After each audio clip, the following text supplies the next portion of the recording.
नमस्कार, the India news सच की आवाज में आपका बहुत बहुत स्वागत है। चलिए देखते हैं झारखंड की 10 बड़ी फटाफट खबरें। इससे पहले आप हमारे न्यूज को कहां से देख रहे हैं कमेंट में जरूर बताएं।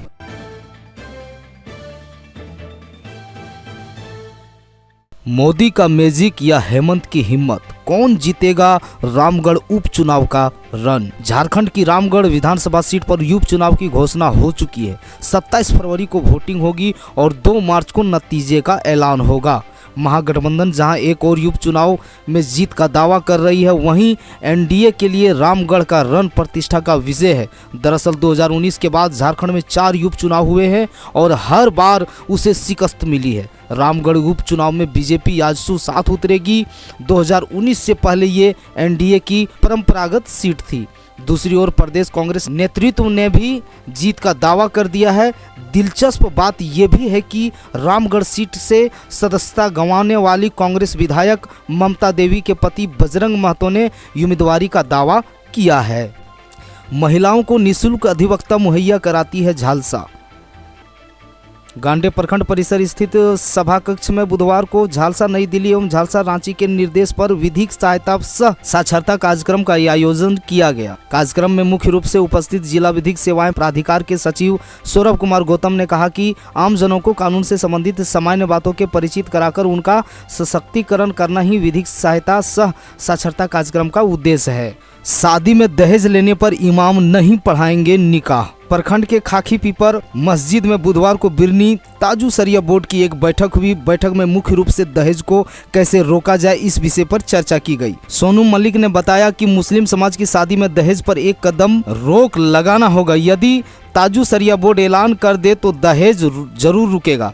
इसमें बेफिजूल खर्चा भी नहीं होगा। जैसे अभी के दौर में देखा जा रहा है, शादी में लड़के के पिता लाखों की मांग करते हैं क्योंकि उन्हें शादी में बाजा पटाखा नाच गान आदि चीज़ें ले जाना है। लेकिन एक गरीब लड़की के पिता अपनी बेटी की शादी किस हालत में करता है, यह सिर्फ बेटी का बाप को ही पता है। सोनू मलिक ने कहा कि ताजू सरिया बोर्ड से अपील करूंगा कि अगर किसी की भी शादी हो उस वक्त लड़का के पिता को आगाह कर देना होगा कि आपको बारात 9 बजे रात तक पहुंचना पड़ेगा। ऐसा करने पर फिजूल खर्ची पर काफ़ी हद तक रोक लग जाएगी। बैठक में निर्णय लिया गया कि अगर शादी में दहेज लिया गया ताजू सरिया बोर्ड द्वारा निकाह नहीं पढ़ा जाएगा। मौके पर मौलाना तेजली, मौलाना अब्दुल सुभान, मौलाना हारून रशीद, मौलाना अब्दुल गफूर, मौलाना इस्लाम कादरी, हाफिज सबीर आलम, मौलाना सबीर आलम, मुमताज़ आलम ओवैसी, मौलाना रुस्तम कमली, अलाउद्दीन अंसारी, अली अंसारी आदि उपस्थित रहे। झारखंड के सिमडेगा में PLFI उग्रवादियों का तांडव। झारखंड में उग्रवादी घटनाएं थमने का नाम नहीं ले रही है। ताज़ा मामला सिमडेगा का है। यहाँ people's liberation front of India के उग्रवादियों ने बुधवार देर रात बड़ा हमला बोल दिया। उग्रवादियों ने औड़गा रेलवे स्टेशन के पास निर्माण कार्य में लगी JCB और पॉपलेन सहित कई वाहनों में आग लगा दी। उग्रवादियों ने घटनास्थल पर ही पर्चा भी छोड़ा है, जिसमें चेतावनी दी है कि किसी भी प्रकार का निर्माण कार्य संगठन के वार्ता किए बिना न किया जाएगा। पुलिस घटना की छानबीन में जुटी हुई है।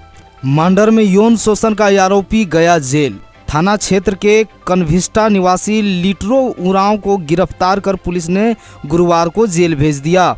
उसके खिलाफ एक युवती को शादी का प्रलोभन देकर 2 साल तक यौन शोषण करने का यह आरोप है। मांडर पुलिस ने अनुसार लीटरो उरांव उर्फ जोगो उरांव उर्फ अमित उरांव के खिलाफ 18 जनवरी को एक युवती ने मांडर थाना में नामजद प्राथमिकी दर्ज कराई थी।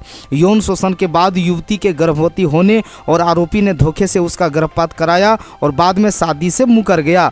इस मामले को लेकर 5 दिन पूर्व 19 जनवरी को गाँव में पंचायत भी हुई, लेकिन लीटरो के पंचों की बात नहीं मानी। बाद में पीड़िता से शादी करने से इनकार कर दिया। बाद में पीड़िता द्वारा प्राथमिकी दर्ज कराने के बाद पुलिस ने आरोपी को धर दबोचा। ग्रामीण क्षेत्र के बच्चों तक हों गैजेट्स की पहुंच। जेवियर समाज सेवा संस्थान और बाल रक्षा भारत की ओर से बाल अधिकार, मानसिक स्वास्थ्य और सिखाने की कठिनाइयों से निपटने के विषय पर राउंड टेबल चर्चा का आयोजन गुरुवार को हुआ।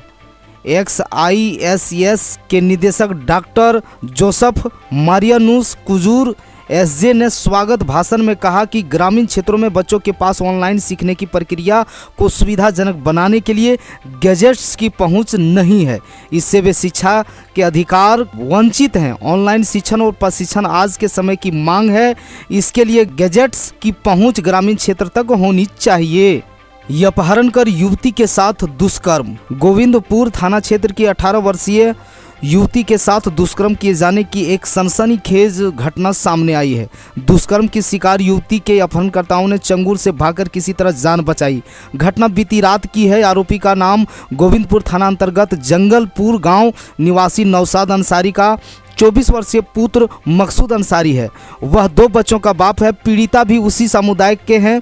उसने गुरुवार को गोविंदपुर थाना में आवेदन देकर न्याय की गुहार लगाई है। आरोपी मकसूद अंसारी मोबाइल से उसे लगातार ब्लैकमेलिंग कर रहा था। नहीं मिलने पर उसके पिता को जान से मारने की धमकी दे रहा था। जब लड़की उसकी धमकी से नहीं आया तो बुधवार की रात करीब 9:30 बजे अपने 3 साथियों के साथ 4 चक्का गाड़ी से आया और उसे घर से उठाकर जंगल लेकर चला गया। यहाँ मुंह में कपड़ा ठूसकर साथ उसे बांधकर मकसूद ने उसके साथ दुष्कर्म किया, जबकि उसके अन्य 3 साथी उसे मदद कर रहे थे और हंस रहे थे। वहीं जंगलपुर के मुखिया कार्यालय के समीप किसी तरह से भागकर गई और गार्ड से मदद मांगी। गार्ड की वजह से ही उनके पिता व ग्रामीण भी वहां पहुंचे और पीड़िता को घर ले गए। सरेंडर करे नक्सली, बोले आईजी पंकज कंबोज बुधवार की शाम चाईबासा पहुंचे। यहां उन्होंने गुरुवार को डीआईजी, एसपी और पुलिस पदाधिकारियों के साथ बैठक की। पुलिस कार्यालय का निरीक्षण किया। श्री कंबोज ने बताया कि पिछले 10 साल में लूट और डकैती में चार्ज शीटेड हुए हैं, उनका सत्यापन कराया जाएगा। उन्होंने शेष बचे नक्सलियों से आत्मसमर्पण करने को कहा। उन्होंने नक्सलियों से कहा कि उसके पास न समय बचा है और न इलाका बचा है। राजपुरा पंचायत में नेत्र जांच शिविर। प्रखंड मुख्यालय पंचायत राजपुरा पंचायत भवन में सिटी हॉस्पिटल के तत्वाधान में 1 दिवसीय आंख जांच कैंप का आयोजन हुआ। उसमें 2 दर्जन से अधिक मरीजों ने अपना रजिस्ट्रेशन कराया। उसमें मरीजों को आयुष्मान योजना के तहत आंख का ऑपरेशन, चश्मा आदि निःशुल्क प्रदान किया जाएगा।